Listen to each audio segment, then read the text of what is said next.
Lo más destacable de los últimos meses en política ha sido ver al Partido Demócrata actuar como algo que no veíamos desde hacía mucho tiempo. Un partido político. Un partido que toma decisiones de forma colectiva. Un partido que hace cosas difíciles porque quiere ganar. Un partido que es más que el vehículo para las ambiciones de un solo hombre. Pero los partidos están hechos de personas, y en este caso, el partido en particular estaba hecho de una persona. Nancy Pelosi. Una de las presidentas de la Cámara de Representantes con más años de servicio, la primera mujer presidenta de la Cámara de Representantes, a veces, una de las últimas personas que quedan en la política estadounidense que sabe cómo ejercer el poder y sabe por qué quiere ejercerlo. Está a punto de publicar un nuevo libro, The Art of Power, y vino al Times para hablar sobre lo que ha aprendido, por qué hace lo que hace y cómo ve este momento de la política estadounidense.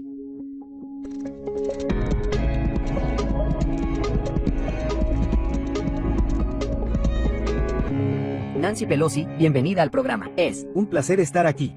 Estamos hablando el día en que la vicepresidenta Harris nombró a Tim Walz como su candidato a vicepresidente en la campaña. Trabajó con usted en la Cámara de Representantes. Es el primer exmiembro de la Cámara de Representantes en formar parte de una candidatura desde Al Gore, al menos. ¿Cómo era en la Cámara? ¿Qué puede contarnos sobre él para que lo conozcamos mejor? Fue extraordinario en la Cámara.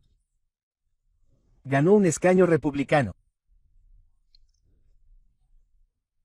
Era un candidato de rojo a azul y llegó como el suboficial militar con más años de servicio en el Congreso.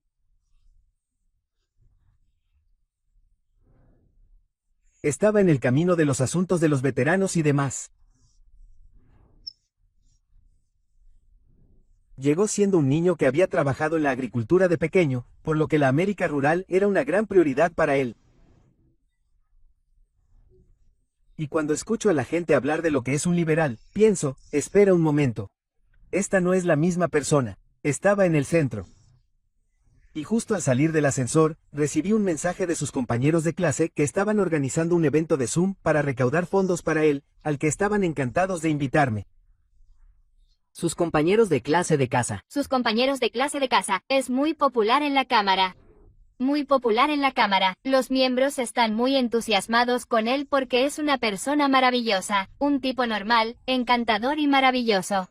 Pero permítanme decir que me llamó justo después de que, digamos, surgiera esta oportunidad. Sé cómo ir tras ella, sé cómo defender este caso, sé cómo diferenciarme. Puedo hacerlo. Me estoy exponiendo. ¿Y quién lo iba a decir? Ya saben, aquí está, gobernador de Minnesota, y se está exponiendo. Y luego se le ocurre algo raro, que se vuelve viral y todo eso. Y aquí está. Así que tengo que darle mucho crédito no solo por ser un gran gobernador, basado en valores y visionario y todo eso, sino por ser un político muy hábil. La experiencia como gobernador es muy valorada presidencialmente. La gente habla de experiencia ejecutiva. La gente habla de experiencia en el Senado. Ya saben, Joe Biden estaba parcialmente en la lista con Obama debido a su experiencia en el Senado. ¿Qué aprendes en la Cámara que no aprendes siendo gobernador o senador? Ser gobernador es otra historia. Es una experiencia de gestión administrativa diferente y estamos muy orgullosos de tener tantos. Si lees mi libro, no verás mucha, digamos, paciencia con un senador y un senador y un senador y un senador y un senador, porque lo que hacen es traer a su personal, y hay una actitud tan centrada en el Senado sobre lo que puede aprobar el Senado. Bueno, somos un carro.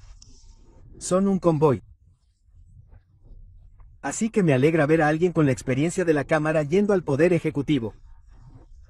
En el libro argumentas que los miembros de la Cámara están más orientados al comercio minorista que los miembros del Senado. Oh, creo que sí. Signo de apertura de interrogación. ¿A qué te refieres con eso? Bueno, me refiero a que están acostumbrados a que tengamos que presentarnos cada 2 años. Bueno, estamos cerca y eso es lo que nuestros fundadores pretendían que estuviéramos cerca de la gente.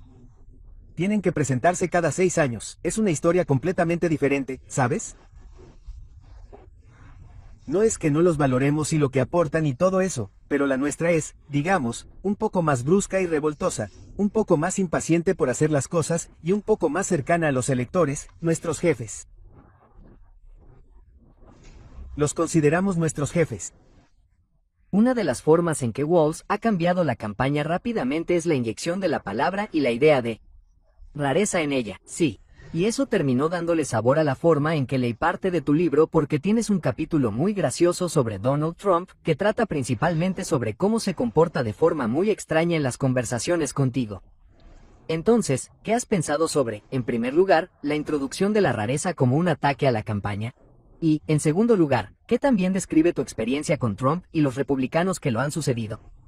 Quiero decir, raro es raro, pero incorrecto es incluso diferente. Es una buena palabra. Quiero decir que está en camino, pero creo que peligroso probablemente lo sea, pero no es una palabra atractiva, por así decirlo. Suena a confrontación, pero creo que son muy peligrosos.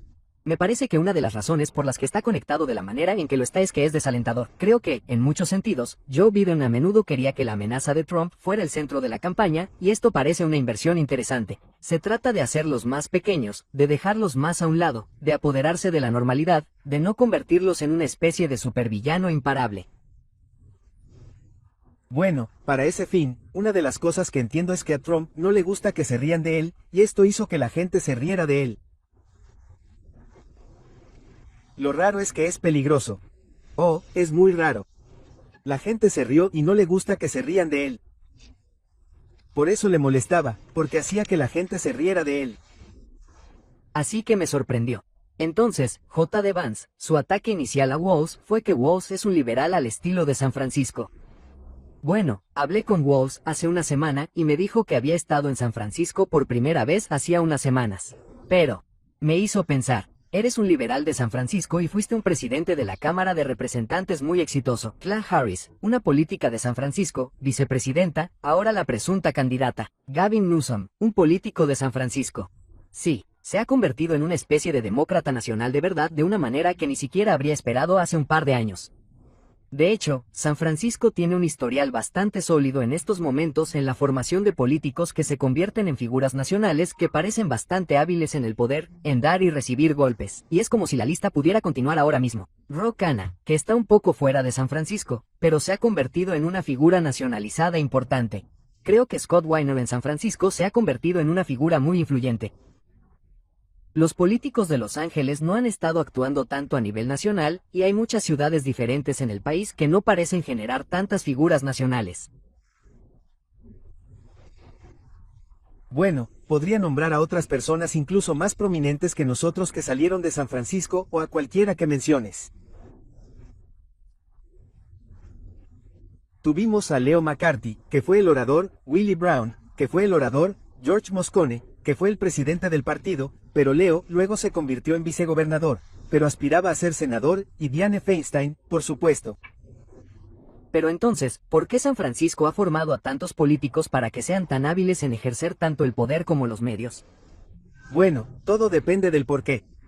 ¿Por qué te interesa esto? Es un lugar que es un recurso intelectual. Ya hablemos de salvar el planeta, de los derechos LGBTQ, del derecho de la mujer a elegir, menciones cualquier tema, y hay una base sólida de apoyo para ello. Y, de nuevo, recursos intelectuales, así como pensamiento estratégico sobre cómo hacer las cosas. Era muy culto en toda la región. Una región hermosa, hermosamente diversa, en términos de personas que están allí, y, tenemos todas las religiones, o ninguna. Tenemos todos los pensamientos políticos, o lo que sea, y mucho éxito, pero mucha necesidad, mucha necesidad. Por lo tanto, es, de nuevo un desafío a la conciencia. El recurso intelectual de las universidades, Cal, Stanford, la Universidad de San Francisco, y todo eso como un recurso para ello. Entonces, cuando se trata de política, es una red de lealtades, ya sabes, y eso, no es fácil. Quiero decir, es competitivo y son lealtades y sus lealtades, por lo que tienes que superar todo eso. Y mira a Kamala. Kamala, ella se postuló contra su el titular.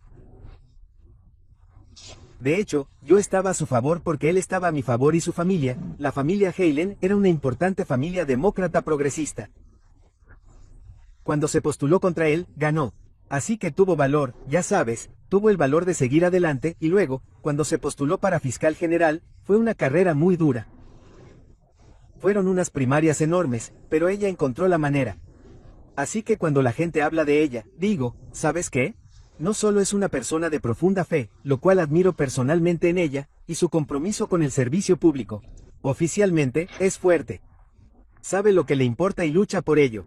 Más recientemente, vimos lo del derecho de la mujer a elegir y otros temas.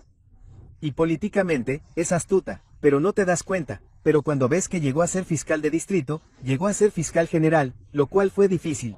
Esa fue una carrera difícil, muy reñida, y llegó a ser vicepresidenta y en cuanto hubo una oportunidad, pensamos que podría haber una oportunidad abierta si la gente quería presentarse y podrían haberlo hecho, pero ella la cerró de inmediato. Cuéntame cómo lo hizo. Unió al partido muy rápidamente. Sí, bueno, creo que la cuestión es esta. La idea era que si esto pasaba, pero pasó rápido. Mira, ninguno de nosotros tenía ni idea de quién lo haría ese domingo. Bueno, yo no tenía ni idea, la mayoría de la gente no. Bueno, cuando hizo eso y la apoyó, la idea era que todo el mundo quería un proceso abierto. Veamos el talento. Veamos la bancada de los demócratas y dejémosles competir y ver qué pueden atraer. Pero cuando la apoyó, ¿estás con Kamala o no? Y ella se movió rápido. Se movió muy rápido y, de nuevo, una señal de su habilidad en términos de astucia política. Así que cada paso del camino, excepto su carrera para la presidencia, que le permitió ser vicepresidenta, no fue un éxito en sí mismo, pero la llevó a ello. Bueno, fue más bien el apetito que tenía la gente por ganar. Quiero decir que todo lo que quiero decir en todo esto es que nuestro objetivo es asegurarnos de que Donald Trump nunca ponga un pie en la Casa Blanca porque es más que raro. No voy a entrar en todos los adjetivos. Cuando tomas una decisión sobre tu objetivo, tienes que tomar todas las decisiones en favor de alcanzar ese objetivo. Pero la parte más importante de la decisión es el candidato y la campaña, y no parecía que hubiera una campaña en marcha, y eso desalentaba a la gente. Así que esa decisión sobre la campaña o la persona en sí era lo fundamental. Y cuando eso cambió, la gente que se había desanimado se vio abrumadoramente, quiero decir, abrumadoramente. Viendo cómo se expresaba la energía reprimida. Fue algo asombroso, es hermoso de contemplar. Y mis miembros, mira los miembros, sigo llamándolos mis miembros, pero los miembros estaban tan deprimidos que luego se dieron cuenta de que no estaban perdiendo.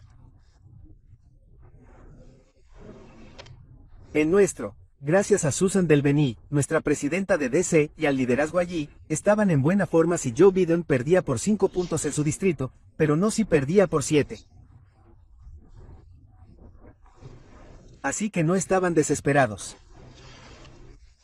Pero cuando esto cambió, hizo que los voluntarios, las pequeñas contribuciones de los donantes, fueran algo completamente diferente.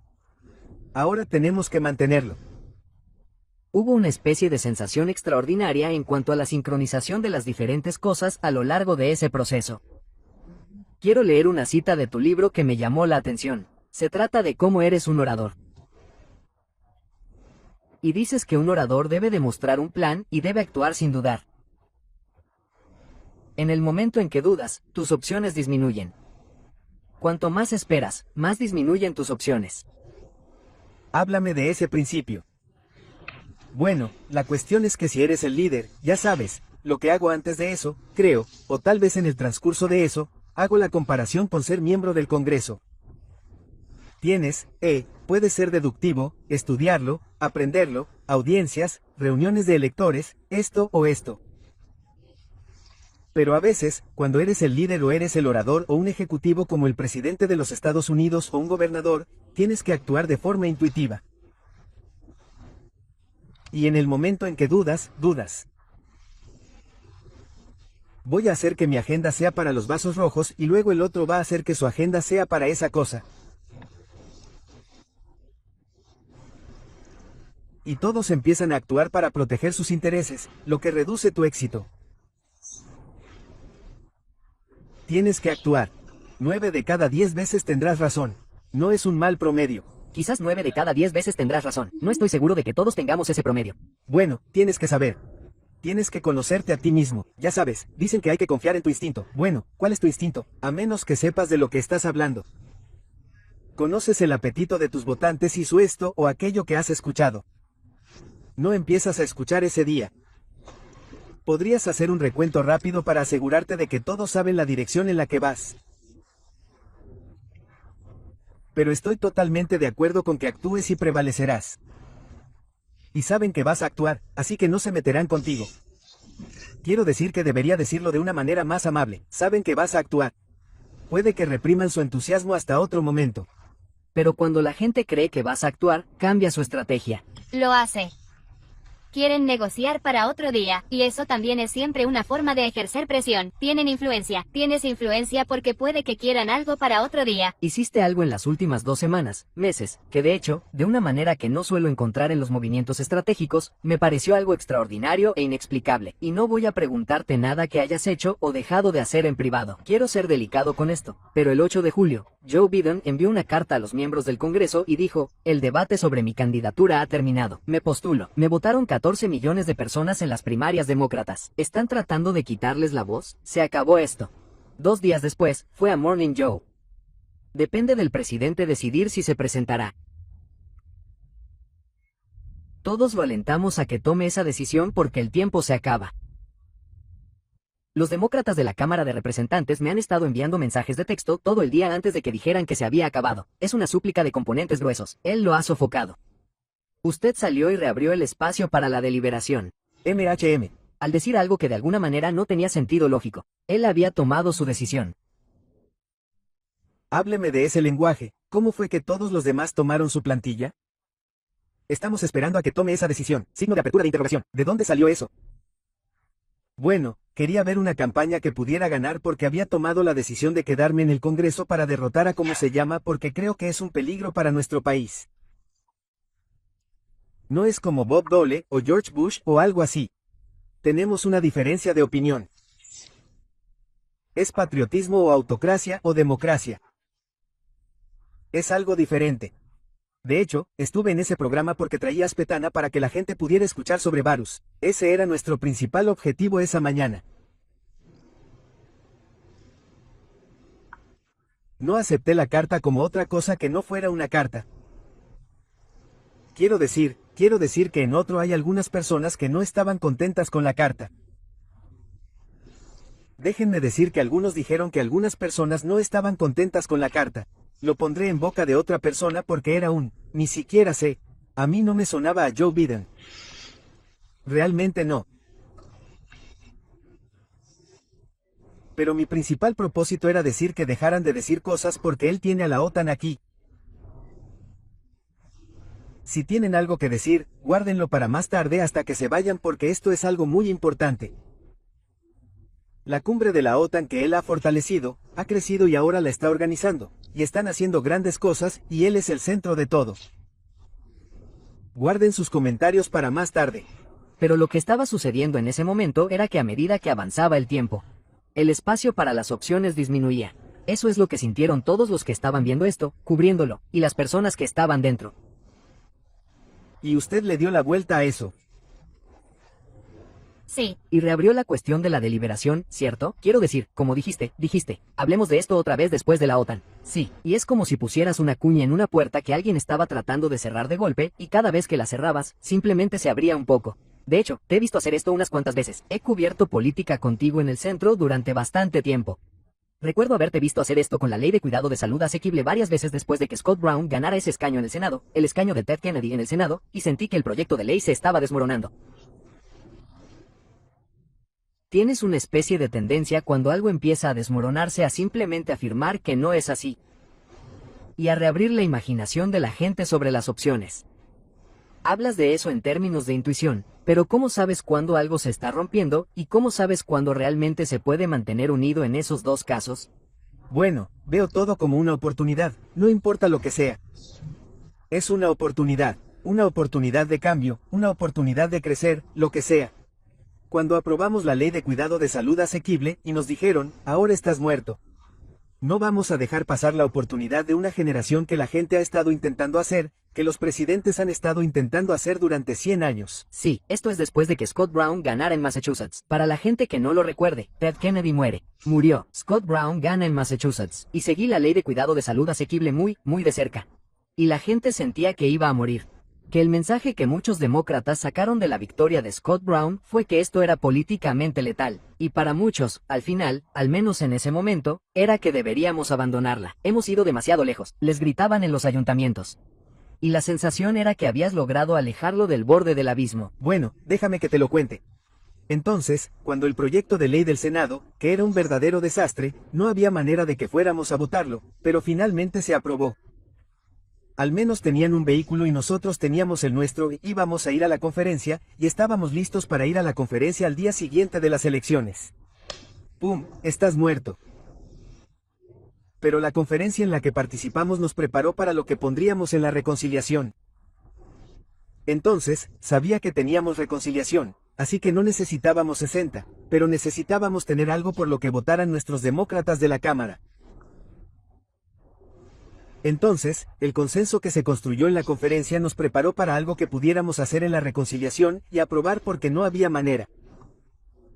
Sí, pero necesitabas endurecer a tus miembros para aprobar incluso eso. Muchos de ellos querían huir. Oh, no querían aprobarlo en absoluto. Dije que apestaba porque veía lo que teníamos que hacer, que era peor debido a la reconciliación, lo cual es raro, es muy raro, pero la cuestión es que cambia el rumbo de la legislación. Todos me decían que aprobara el proyecto de ley del Senado. Yo les dije que ni siquiera votaría por esa cosa, y mucho menos que la mencionara. Y mis miembros no la votaron. Es una ley terrible. Han perdido una oportunidad y no tienen cosas que deberían tener. Pero yo no voto una ley por lo que no tiene. Pero no la voto si no me gusta lo que tiene. Pero luego vinieron a nosotros y esto fue horrible. Horrible, pero ustedes conocen su papel. Dijeron que el parlamentario dice que no pueden aprobar su proyecto de ley, el proyecto de ley del Senado, ni agregar sus enmiendas hasta que este proyecto de ley se convierta en ley. Oh, Dios mío, eso significaba que tenía que ir a los miembros y decirles que ese proyecto de ley apestoso y podrido del Senado no tiene nada, vamos a tener que votarlo. Así que se convierte en ley, entonces Harry logra que se aprueben. Lo dejamos aquí y tenemos una victoria. No pueden hacer ya saben qué, odio el proyecto de ley, le dije al presidente que no tenía nada más que eso, es una oportunidad perdida, pero el presidente estaba en línea. Harry Reid estaba en línea y yo estaba en línea, y votaron a favor del pésimo proyecto de ley que nunca iba a plantear, que nunca iba a votar, pero que teníamos que hacerlo y así obtuvimos el éxito que buscamos. Señor presidente, cedo el resto de nuestro tiempo al cedo un minuto al caballero de California, que ha liderado el camino en esta búsqueda de la reforma del sistema de salud de manera incansable y persistente. Ella nos ha traído a este momento decisivo, la gentil dama de California, la presidenta de la Cámara, Melo. Gracias, mis colegas. Después de un año de debate y de escuchar los pedidos de millones de estadounidenses, hemos llegado a este momento histórico. Hoy tenemos la oportunidad de completar el gran asunto pendiente de nuestra sociedad y aprobar la reforma del seguro médico para todos los estadounidenses. Ese es un derecho y no un privilegio. Lamento que nunca pudiéramos lograrlo porque el Senado no lo hizo. La opción pública nos habría ahorrado dinero y no pudimos conseguirla. Pero incluimos disposiciones en el proyecto de ley que lo compensaron. Así que no fue tan malo, pero no fue tan bueno como podría ser. Y, bueno, en cuanto a la reconciliación, supongo que simplemente no pensaron qué haríamos. No sé qué pensaron, pero no íbamos a aprobar el proyecto de ley. Y el presidente siempre se mantuvo a nuestro lado. No digo que toda su gente lo hiciera, pero el presidente siempre lo fue. Sí, hay gente en la Casa Blanca que pensó que era hora de cortar el anzuelo, optar por un mini proyecto de ley. ¿Quién están pensando?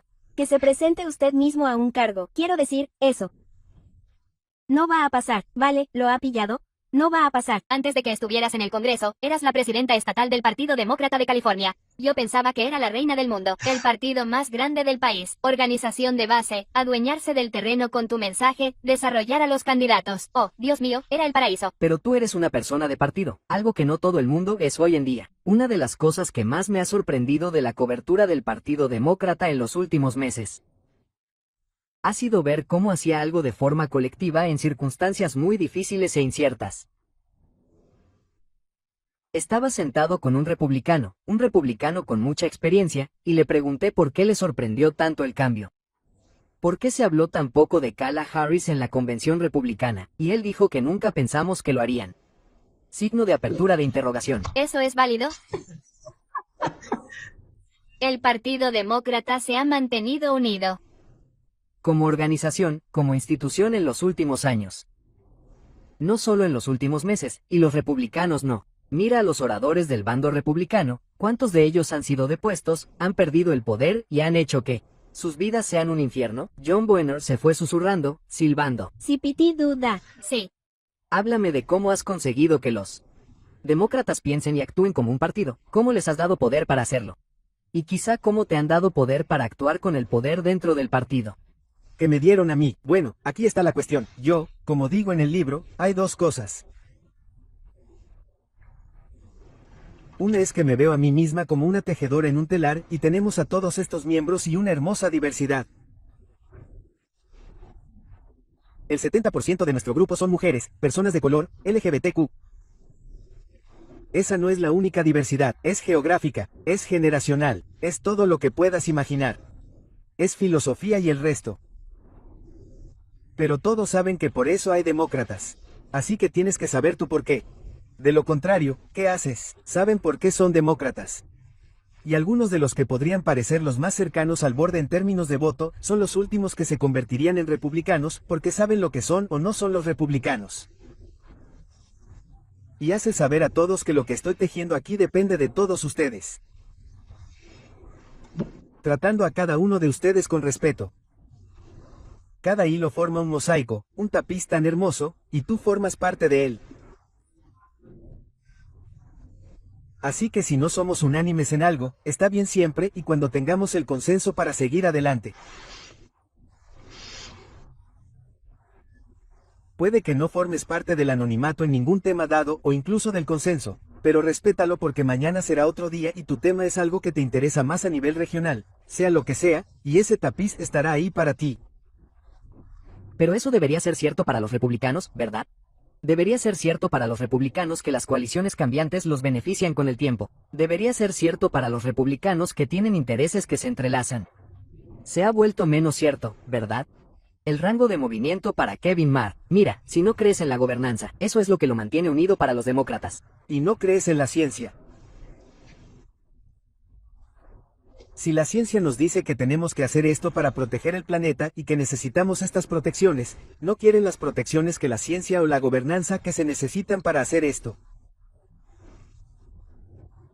Por lo tanto, es muy difícil encontrar influencia con personas que realmente no tienen ninguna creencia ni ninguna agenda. Es difícil negociar con alguien que no quiere nada. Tuvimos que irnos una semana antes porque no pudieron establecer una norma para presentar los proyectos de ley. Su propio bando no pudo llegar a. Dije que tienes que poder ponerte de acuerdo en algún proyecto de ley. No tienes ni idea. Por lo tanto, se trata de respeto, de escuchar. Se basa en la información que tiene la gente. No es algo que venga de arriba abajo.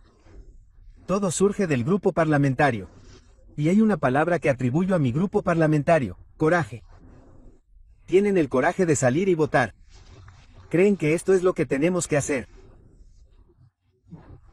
Y si hay un camino que muestra que esto puede convertirse en ley, y ese coraje porque sabes que el otro lado va a salir y pintar las cosas como si fueran caca o caca cuando pensamos que es helado de chocolate. Ya. Sabes, Bernie Sanders o AOC a menudo discuten con los demócratas, pero a menudo votan a favor del proyecto de ley al final. Quiero decir, Sanders estuvo allí en la ley de cuidado de salud asequible en cada votación que la gente necesitaba. No estaba cerrando el gobierno como Ted Cruz y los republicanos. ¿Qué es lo que, en tu opinión, rompió la capacidad del Partido Republicano en el gobierno para actuar como una institución coherente? El hecho de que simplemente no creen o no quieren lo suficiente del gobierno. Como para tener razones para seguir participando en la negociación operativa. Quiero decir, en otras palabras, una de las cosas que amo es ser legislador. Es un trabajo duro. Quiero decir, no digo que sea una queja. Me encanta, quiero decir, me encanta. Me encanta. Pero la gente trabaja todo el tiempo desarrollando problemas, desarrollando políticas, ya sea que empiecen con un proyecto de ley o lo lleven a través del proceso, lo lleven a casa, escuchen a los electores en casa, vean cuáles son las posibilidades al otro lado del pasillo o al otro lado de la capital. Entonces, es un triunfo cuando se aprueba un proyecto de ley. Es un triunfo, especialmente si se va a convertir en ley, pero hay que tener objetivos. Hay que tener un porqué. Volvamos al porqué. Y hay que respetar las opiniones de otras personas y quién va a tomar la iniciativa en algo. Ya sabes, algunas personas quieren estar siempre a la cabeza, pero en realidad no producen votos. Ya sabes, es como, eso es interesante, vale, nos vemos luego. Pero mañana, ya sabes, puede que sea otro día. Pero todo el mundo tiene que saber que mañana será otro día. Contaste una historia que me gustó mucho en el libro sobre cómo conseguir que tus miembros votaran a favor del proyecto de ley de autorización de defensa. Sí, claro, incluía la derogación de la política de no preguntar ni decir. Sí, signo de apertura de interrogación. ¿Te importa contarlo aquí? Bueno, fue difícil porque no todos los demócratas, bueno, digamos, estaban tan de acuerdo como nos hubiera gustado, pero obtuvimos el número de votos para una enmienda al proyecto de ley de autorización de defensa. Fin de la política de no preguntar en el centro, no decir, arriba, aprobamos el proyecto de ley. Dios mío, incluso el presidente del comité, el presidente demócrata del comité, estaba en contra. Pero lo aprobamos, y les dije, esto es muy emocionante hoy. Ahora, este es Barney Frank, y, como todos ustedes, todos los que se les ocurran, que eran izquierdistas, todos los izquierdistas, hoy han hecho historia. Sí, hemos hecho historia, todos lo estamos haciendo. Dije, no, lo van a hacer 2 veces. ¿Por qué? Van a votar por primera vez a favor de un proyecto de ley de autorización de defensa. No nos pidan que hagamos eso. Nunca lo haremos. Yo dije, bueno, les gusta la derogación de la política de no preguntar, no decir. No la tenemos a menos que aprobemos un proyecto de ley. Bueno, ¿qué les hace pensar que lo saben todo? Que los republicanos siempre votan a favor del proyecto de ley de defensa. Yo dije, puedo verlo en sus ojos. Los conozco. Los conozco. No me perdonan que no vote a favor del proyecto de ley. ¿Eres bruja? Puede que lo sea. Puedo leer los labios y puedo verlo en sus ojos. No votarán a favor. 9 republicanos votaron a favor del proyecto de ley. 9 republicanos. Eso significa que votaron en contra por abrumadora mayoría. Ahora bien, tuvimos algunos problemas en el Senado, así que tuvimos que dividirlo y esto y lo otro, pero lo conseguimos aprobar gracias a Harry Reid. Yo dije, miren, hicieron historia 2 veces en un día. No me vuelvan a pedir que haga eso nunca más. Ya veremos, ya veremos. Quiero reconocer a Nancy Pelosi.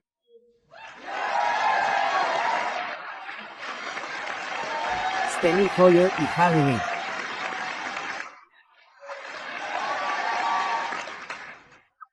Hoy celebramos un hito histórico, pero también la culminación de 2 de los años más productivos en la historia del Congreso, en gran parte debido a su liderazgo. Por eso les estamos muy agradecidos. Quiero volver un segundo a, se podía ver en sus ojos. Yo lo veo en sus ojos. Hablas en el libro sobre lo que hace a un buen orador y dices conocimientos estratégicos. Dices experiencia en políticas y luego dices, por encima de todo, intuición. Sí, la Gente no suele admitir que esa es una parte importante de su trabajo. ahí lo tienes. Pero eres conocido como alguien que sabe si los votos van a estar ahí. Sí, Mucha gente no lo sabe. Los oradores no lo saben. Los líderes de las minorías no lo saben. Y no me dijiste allí. Bueno, hemos hecho un recuento de votos. No tienes el recuento de votos republicanos en el bolsillo. No eres republicano. También sabías que los liberales harían lo que les decías que en última instancia debían hacer. Dijiste que la gente dice, eres una bruja, comillas, punto, signo de apertura de interrogación. ¿De dónde viene esa intuición sobre lo que la gente va a hacer? Porque te hace buena en ese trabajo o te hace excelente en ese trabajo, pero te ha hecho importante en lo que ha estado sucediendo en el Partido Demócrata en las últimas semanas. Hay algo profundo ahí. ¿Cómo explicas por qué lo tienes y qué separa a las personas como tú que lo tienen en el Congreso de las que no? ¿Cómo desarrollas esa capacidad de las mujeres? Bueno, hay muchas que la tienen. Bueno, no soy solo yo, pero lo que tengo. Con los miembros es que saben que nunca quise que me señalaran con nada. No quería postularme para ningún otro cargo. Me encantaba estar en la Cámara. Me encanta la Cámara. Como digo en el libro, estás cerca de tus electores. No hay nada más emocionante para mí que salir a la palestra y decir, hablo en nombre del pueblo de San Francisco, sin importar qué otros honores se me concedan en ese momento. Pero uno simplemente observa y ve, siempre está observando, aprendiendo, respetando y escuchando lo que cree que podría ser la otra parte y cualquier verdad que pueda obtener de ellos. Pero yo sabía que no iban a votar a favor de este proyecto de ley. Quiero decir, son terribles cuando se trata de ese tipo de cuestiones. Creo que lo estás subestimando un poco. Sé que, como presidenta, nadie pensó que quisieras dejar ese trabajo. Pero hay algo que he preguntado muchas veces a lo largo de los años sobre los procesos en los que has estado en el centro y he dicho, bueno, ¿cómo consiguió que votaran a favor de eso? ¿Cómo sabía a dónde iban a ir? ¿Cómo? Acabas de decir que la gente te dirá, ¿eres una bruja? Aquí hay un proceso intuitivo. Siempre pienso en la intuición como la capacidad de hacer juicios rápidos basados en un tipo de conocimiento profundo. Correcto, hay algo detrás de eso. Algo está detrás de ti. Eras conocido por ser muy bueno en mantenerte en contacto con tus miembros. Sí, por tener una idea de lo que necesitaban, dónde estaban realmente. Pensé que era sorprendente en el libro, muy al principio del libro, cuando hablas de tu trabajo como orador, escribes con mucho orgullo sobre todos los puestos de liderazgo que creaste. Creo que lo llevaste de los 8 a los 18, algo así.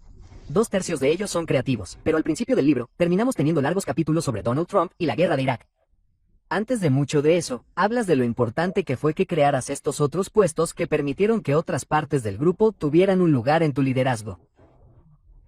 Hay algo que hiciste institucionalmente, organizativamente, que te mantuvo al tanto de todo. ¿Cómo piensas sobre eso? ¿Cómo lo sabes? ¿Cuándo sabes dónde están todos? Bueno, ya sabes, he pasado mucho tiempo trabajando en comités, asignaciones e inteligencia, incluso más tiempo que nadie en ética. No es que quisiera hacer eso, pero es pagar mis cuotas al grupo parlamentario. Bueno, era un miembro dedicado del comité. No tenía ningún interés en postularme para el liderazgo. ¿Por qué querría hacer eso cuando podría estar haciendo asignaciones o inteligencia o cualquier cosa así? Así que llegas a conocer cómo funciona el sistema y quién enciende qué, quién enciende el fuego y el resto. Y luego, por supuesto, los escuchas. Siempre estás escuchando. Así es como aprendes, siempre estás escuchando. Pero también dijiste la palabra antes de que tuvieras que tener un plan. Este es el plan, porque a veces la gente dice que no voy a hacer eso porque no va a ninguna parte y me estás haciendo caminar por la plancha. Y yo digo, bueno, no, tenemos que hacerlo, de nuevo, esto es un carro, no es un convoy, que va tan lento como el barco más lento. Estamos en movimiento y tenemos que mostrar nuestra acción constituyente. Eres un verdadero partidario de la Cámara. Citas a John Dingley, el gran miembro fallecido de la Cámara, diciendo, los republicanos son la oposición, pero el Senado es el enemigo. Comillas, si no hubiera Senado, o al menos si no hubiera obstrucción en el Senado, si la Cámara de Representantes fuera la que gobernara Estados Unidos, no. Si fuéramos un solo cuerpo legislativo, ¿cómo sería diferente Estados Unidos hoy en día? Bueno, no estoy abogando por eso. No estoy diciendo que pueda abogar por un nuevo país que comience. No estoy abogando por eso, pero sí creo que el compromiso que hicieron nuestros hermosos y visionarios fundadores al dar a cada estado 2 votos. 40 millones, California, 2 senadores, Idaho, 2 senadores. Ni siquiera tienen tantos electores como yo en San Francisco. Pero, sin embargo, esa era la Constitución. Juramos protegerla y defenderla. Ese fue un compromiso que creó Estados Unidos. No podían prever 40 millones y 1 millón como la diferencia entre los estados, pero nada de eso. Entonces deciden que van a ser 60 votos. Entonces decimos que el 40% gana. El 40% gana por un pelo. Esto es ridículo. Y esto es lo que tenemos que luchar. Y si no lo hacen, voy a cumplir mi promesa y les enviaré 100 pelucas empolvadas porque están viviendo en una época diferente. Me refiero a la inmigración, al derecho de las mujeres a elegir, al aumento del salario mínimo, a todo este tipo de cosas, 51 votos así. Y la gente se frustra. ¿Por qué no pueden hacer lo que dijeron que iban a hacer? Bueno, lo hacemos en la Cámara, pero no lo hacen en el Senado. Bueno, ¿qué es eso? Sí, quiero decir que el cinismo se cuela y creo que es comprensible. Quiero decir, los demócratas se presentarán este año protegiendo y restableciendo por ley las protecciones de los derechos de los inmigrantes, pero si ganan, no van a tener 60 votos en el Senado, lo que significa que incluso si mantienen el Senado, lo que significa que realmente no pueden hacerlo porque tienen que deshacerse del obstruccionismo, el paquete de rescate, 51 votos. IRA, 51 votos. Verás, incluso la ley de chips. porque pasa por la reconciliación presupuestaria. Sí, pero incluso la ley de chips ahora. Aquí está la ley de chips. Todos los republicanos quieren la ley de chips. La comunidad empresarial quiere la ley de chips. ¿Viste el entusiasmo por la ley de chips, verdad? Así que me decían, probablemente algunos de los republicanos me decían, probablemente obtengamos como 35 votos republicanos porque no quieren que Biden tenga ningún éxito. Así que recuerda que dije anticiencia, antigobernanza, anti quien quiera que sea el presidente demócrata. Tienen una trifecta en marcha. No tienen que hacer nada, ¿verdad? Y no quieren hacer nada. Así que iban a darnos 35 votos. Algunos de los demócratas pensaban que estábamos dando dinero a las corporaciones estadounidenses o algo así que no podíamos contar con todos allí. El miembro de mayor rango del Comité de Ciencia, Espacio y Tecnología de Arthur, que era la jurisdicción del comité, hace una hermosa presentación sobre el proyecto de ley y el bipartidismo que ayudó a dar forma a las partes STEM de eso. Y el educador, ¿quién? A las 10 de la mañana, estoy hablando con Chuck por teléfono y recibo una llamada. Dice, McCarthy le acaba de decir que nadie puede votar a favor del proyecto de ley y, como se llame, el miembro de mayor rango tiene que argumentar en contra del proyecto de ley, gestionarlo mañana. Comillas, lo cual fue una mierda. Al menos deberían dejar que alguien más se encargue de la oposición cuando este tipo acaba de dar un discurso tan bonito. Así que le dije a Chuck, acabamos de perder todos los votos republicanos. ¿A qué escuela van? Voy a llamar al presidente de su universidad. Le dije, sabes, son las 10 de la mañana de la noche. Le dije, déjame decirle a mi personal, dile a los republicanos que se vayan al infierno. Vamos a aprobar el proyecto de ley sin ellos. Comillas. Bueno, ese fue mi mensaje. No suelo usar lenguaje soez, pero eso fue ridículo. El proyecto de ley de patatas fritas. Así que dije, simplemente diles que no las necesitamos. No las necesitamos, no las queremos. Así que, no tenía los votos en ese momento, pero pensé que de una forma u otra, tenía que hacer palanca para conseguirlos. Así que, conseguimos los votos. Cuando llegamos a 218, unos 24 republicanos se sumaron, pero no hasta que lo aprobamos nosotros mismos. Así de malos son, ni siquiera votaron a favor de la ley de patatas fritas. Para hacernos independientes, autosuficientes como país o todos esos productos que se utilizan en todo lo que no es suyo, sino que hacemos. Y luego uno más. Tienen que decirte que hay uno más porque este simplemente desafía todo. No quieren a Roe Wade, ¿verdad? Lo respeto, vengo de una familia católica italiana, pero ya sabes, no creen que sea un poco demasiado exuberante sobre el tema, pero ese es su problema. He tenido 5 hijos en 6 años y 7 días. Sé de lo que estoy hablando aquí. Así que, no me quejo. Es hermoso para mí, pero ¿por qué debería decir que eso es lo que otras personas deberían hacer? Entonces, presentamos un proyecto de ley al Pleno. Kathy Manning de Carolina del Norte. Soy la congresista Kathy Manning. Estoy orgullosa de representar al 6º Distrito Congresional de Carolina del Norte. Mi proyecto de ley establece un derecho legal federal para que las personas accedan y utilicen anticonceptivos y para que los profesionales de la salud se los proporcionen. El Congreso debe aprobar este proyecto de ley de inmediato para garantizar que las personas puedan acceder a sus métodos anticonceptivos sin interferencia del gobierno. No estamos dispuestos a jugar a la defensiva en este tema de importancia crítica. Estamos jugando a la ofensiva. Las mujeres tienen derecho a la anticoncepción. Las mujeres tienen derecho a la anticoncepción. Recuerden que me dijeron que las están dejando libres de culpa. Van a quedar bien votando por esto. Digamos que estoy a favor del Congreso. 8 republicanos votaron a favor. 195 votaron en contra. Algunos de ellos las mujeres lo hacen. Ahora bien, ¿es ese nuestro país? ¿Es eso libertad? ¿Sabe el público lo peligrosos que son?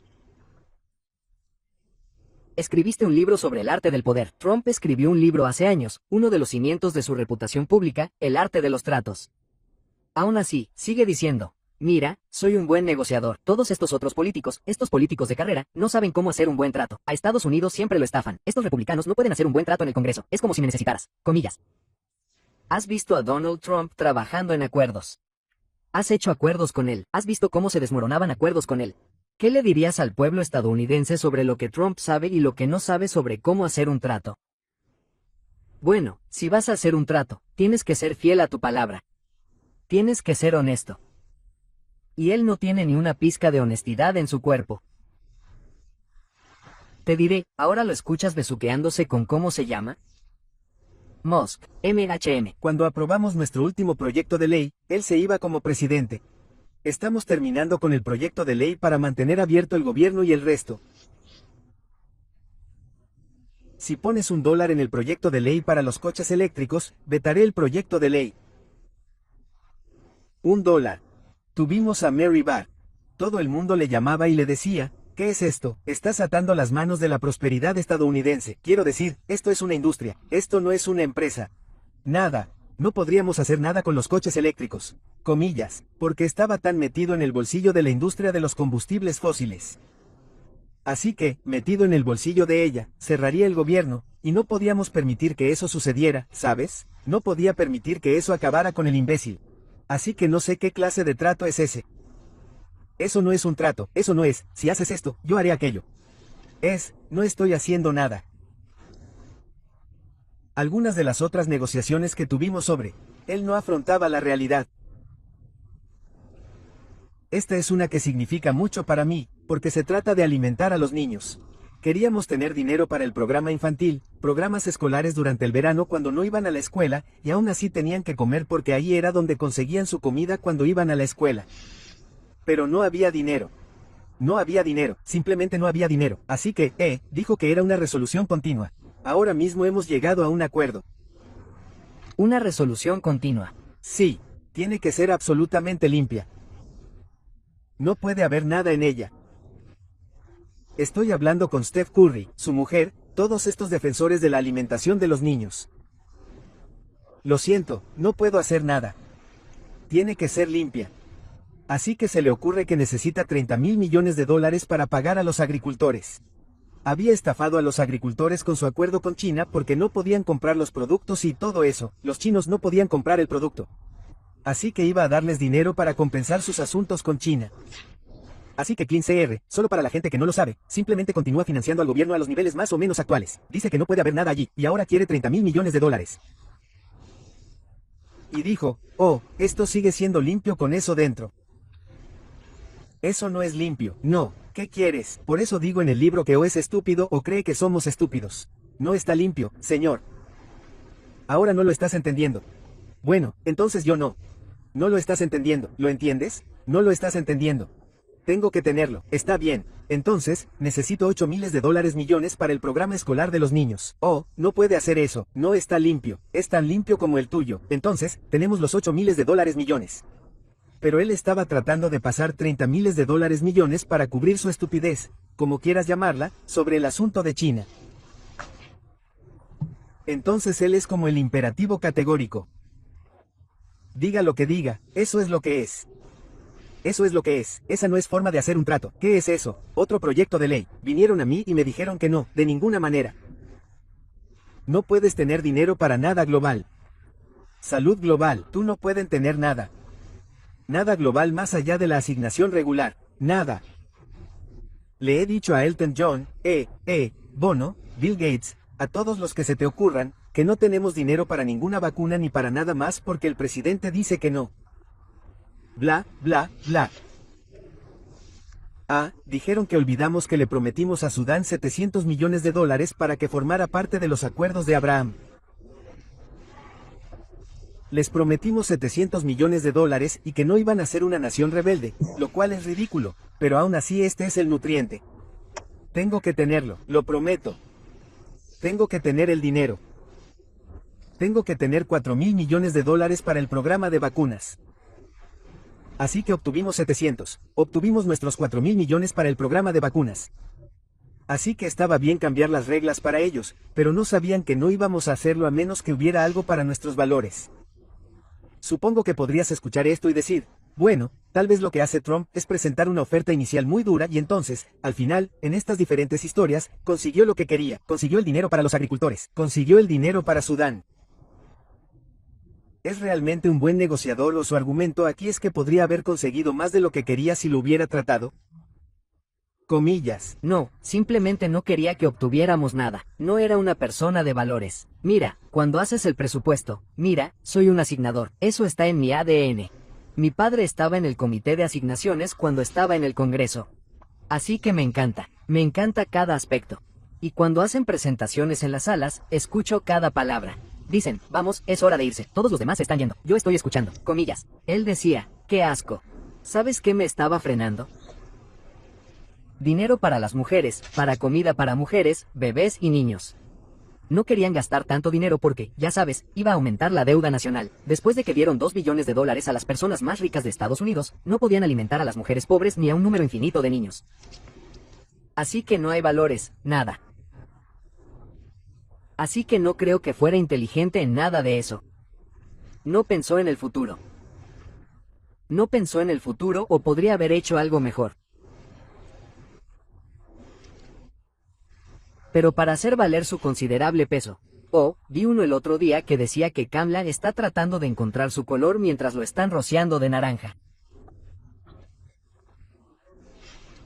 ¿Qué crees que pasará si Donald Trump gana un segundo mandato? La carrera está muy reñida en los estados indecisos. Es posible, ya lo has visto antes. También tienes una idea del tipo de republicanos que hay ahora en el Congreso, lo cual es diferente. Trump estaba tratando con un partido republicano que no estaba totalmente de acuerdo con él en el Congreso en 2017. Ahora el partido republicano es muy diferente. ¿Qué es posible? ¿Qué predecirías que sería cierto si él y los republicanos ganan en 2024? Eso no era cierto entonces. No puedo imaginarlo. No puedo imaginarlo. La primera vez que la gente pensó, bueno, tal vez respetará la institución o la presidencia. Pocos sabíamos que no lo haría, pero pensamos que podría hacerlo. Así que, está bien, démosle el beneficio de la duda. Todos queremos que nuestro presidente tenga éxito, sea quien sea. Pero luego vimos lo vil, lo repugnante, lo corrupto, todo lo que era. Así que ahora tenemos que asegurarnos de que no gane. Y cualquiera dijo, bueno, no me gustaba Hillary por esto ni por nada. ¿Saben qué? Venga, es la persona. Él es el otro. Esa es la elección. Tenemos que asegurarnos de que no gane. Ni siquiera puedo imaginar una situación en la que gane. Si ganara y nosotros no ganáramos la Cámara, imaginen lo horrible que sería. Imaginen lo horrible que sería.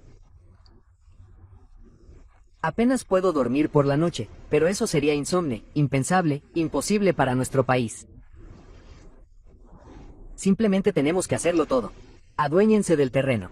Aduéñense del terreno. Se acabó. La semana que viene voy a Michigan. Puede que sepa más cuando vuelva de allí porque hasta que no estén en el terreno de cada uno de los estados. De verdad. Y he estado en Arizona. He estado en casi todos los lugares, pero no he estado en Michigan. Veré qué es eso. Mientras tanto, Joe Biden es simplemente un presidente extraordinario de Estados Unidos. Tenemos que asegurarnos de que su legión, su legado, que es nuestro legado, lo aprobemos. Muchos de mis miembros tuvieron que hacer votaciones difíciles para eso. Por lo tanto, queremos que se reconozca, pero lo más importante es que queremos que la gente aproveche las bondades de todo esto. Y eso es todo. Y siempre nuestra pregunta final, ¿cuáles son 3 libros que te han influenciado y que recomendarías al público? Me influenciaron a mí. No sé si eso me influyó. La Biblia, por supuesto, ahora son libros que me gustan. Norman Lear solía decir que es interesante. ¿Qué sigue? Bueno, ¿qué libro me llevó a lo que sigue? Uno fue, uno de los pocos libros de Humberto Eco que pude leer con gran facilidad, llamado La isla del día anterior a la isla del día anterior, sobre la era de las maravillas, que me encanta. La era de las maravillas, cuando todos estos países competían en el mundo, se podía medir la latitud con las estrellas, pero la longitud, tenías que tener algo más. Así que se trata de eso, y luego eso me llevó por el camino del estudio de la longitud y cómo, dónde salió el primer reloj que podía estar en un barco, y todo eso. Así que abrió puertas. ¿Qué sigue? Otro es, leí una y otra vez, algunos varias veces, otros solo una vez, los libros de Gabriel García Márquez. El que más me gusta es El amor en tiempos de chalera. Trata sobre la cultura y la casi brujería de la región. Pero he leído todos estos como libros. Hay uno, de repente no recuerdo al autor, Age of Wonder. ¿Alguna vez lo has leído? Oh, Dios, es el mejor libro. Habla de, solía dárselo a todo el mundo. Te lo enviaré. Habla de, en esa época en la que Darwin se fue al sur, realmente no pudo volver a casa y publicar durante mucho tiempo porque la comunidad religiosa no lo podía aceptar. Así que pasaron un par de décadas o al menos antes de que pudiera. Bueno, trata sobre eso, pero habla del primer uso de la palabra científico, que no se usó hasta la década de 1820 o algo así porque la religión y la ciencia tenían que encontrar su camino, no necesariamente juntos por un tiempo. Bueno, esos son 3 que me encantan. ¿Qué me influyó? No lo sé. Tengo un apetito insaciable por cualquier libro sobre nuestro país, nuestros fundadores y Lincoln, ya sabes, todo. Terminaré contándote esto. Soy de Baltimore, ya sabes, originalmente el himno nacional se escribió allí. Así que, ya sabes, cuando vas al partido y llegas al final, tierra de la libertad, hogar de los valientes, y todo el mundo aplaude. Bueno, yo aplaudía antes de eso. Aplaudía cuando decía bombas explotando y todo eso. Prueba durante la noche de que nuestra bandera seguía allí y nuestra bandera seguía allí. Ahí es donde estamos ahora. Estamos en la noche y tenemos que demostrar durante esta noche que nuestra bandera sigue allí.